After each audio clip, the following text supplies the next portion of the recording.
going to show you how to assemble one of our paper miniatures and bases. It's really not complicated at all. I've taken all the guesswork out of it for you through a lot of trial and error. What we have is our paper material to start with is a gloss paper, but it's not really paper as much if it has a plastic sort of sheen to it. It's a really glossy, plasticky material, which makes it so it doesn't fray at all, and when it's assembled, it'll last you for a long time through a lot of handling and use. The materials that we're going to be using to assemble our miniatures today are a couple products that I have found work the best for me.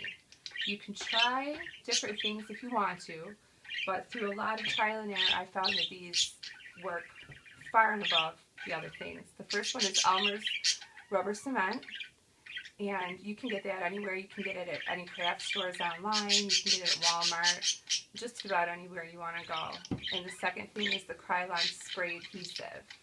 Now, the thing that makes these special for this material is that you can't use anything that will create a slippery surface, like any kind of regular glue, because of the plastic consistency. It'll just slip and slide and it doesn't adhere correctly.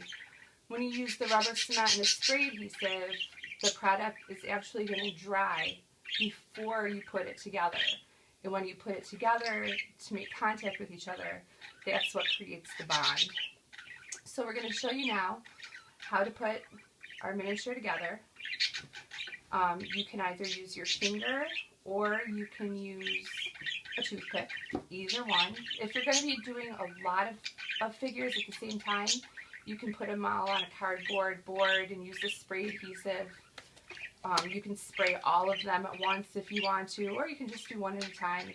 It works the same either way.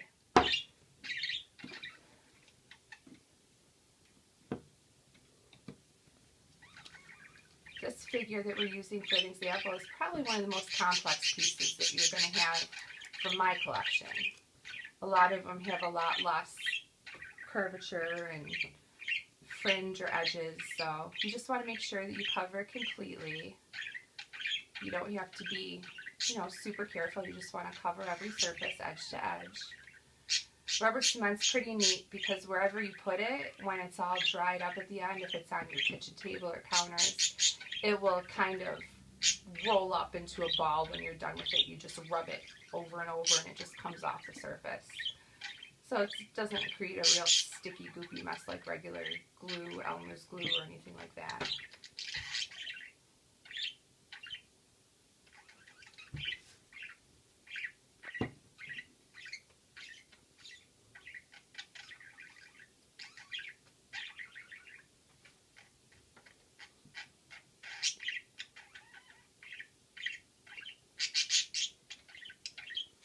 So once that's all spread on, you're going to let that dry. Then we're going to do the base. And the important thing to remember about the base is you need to cover everything except for the tabs. And you'll notice that the tabs are black and they're going to be bent backwards to avoid getting any of the adhesive on them. So you're just going to go ahead and you're going to make sure it's all covered after you bend back the tabs. And you'll see why once we assemble it.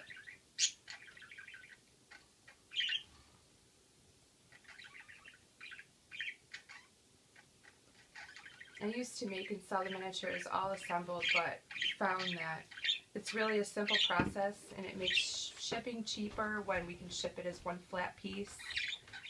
And it saves us a lot of time, which will cut down on the cost if you guys can assemble it yourself. So by making this video, you can see that.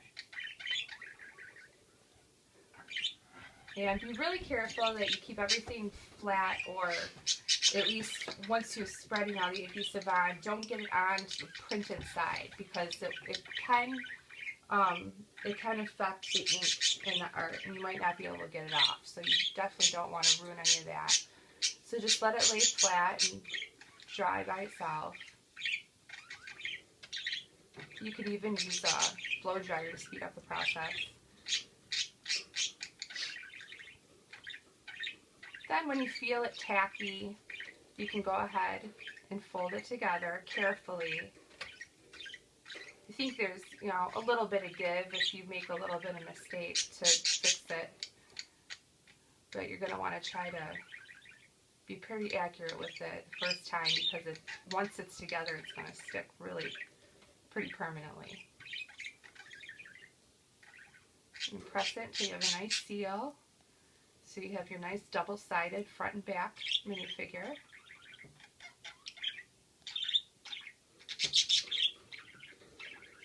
Easy.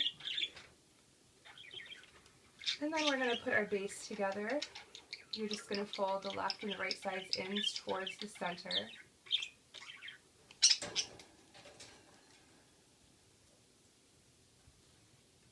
Going to want to make sure that the stand part, the tab part that's going to hold the figure is facing up and pressed together. But as you see, there was no glue on it, so they're not stuck together.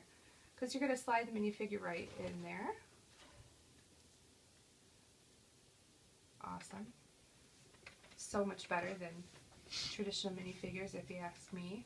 The level of detail, the vibrant colors, and taking out the tremendous learning curve of being able to effectively paint your army so it doesn't look like a 5-year-old did it, which is what it would look like if I tried to paint them. Now the final step to doing your figures is to edge them, which really gives it a professional finishing touch. You can use any black marker, Sharpie, anything you want. You're just going to go around all the white raw edges, and you'll see when it's all done and put together, it looks like a completely finished piece. And edging it only takes an extra minute, and it adds a lot to the finished look.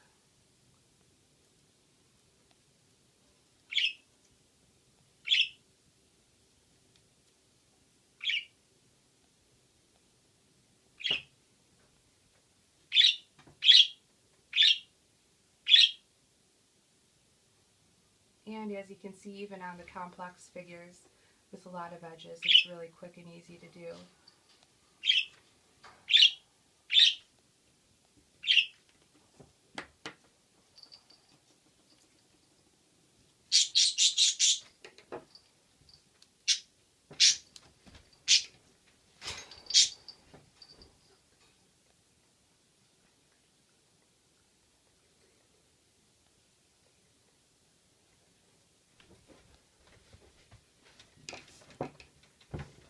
If you have a minifigure where the tab is popping up a little bit, you can just snip the edges of it, and it'll just fix it so it stays in the base a little bit better.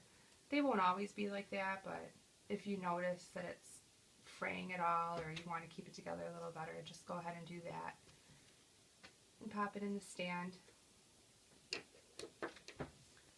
And we can do the minifigures for just about any role-playing game that you've got, or anything you're interested in. Just leave us a comment, let us know what you're looking for, take a look on our Etsy shop, and hopefully we'll fill it up as soon as we can. Thanks for watching.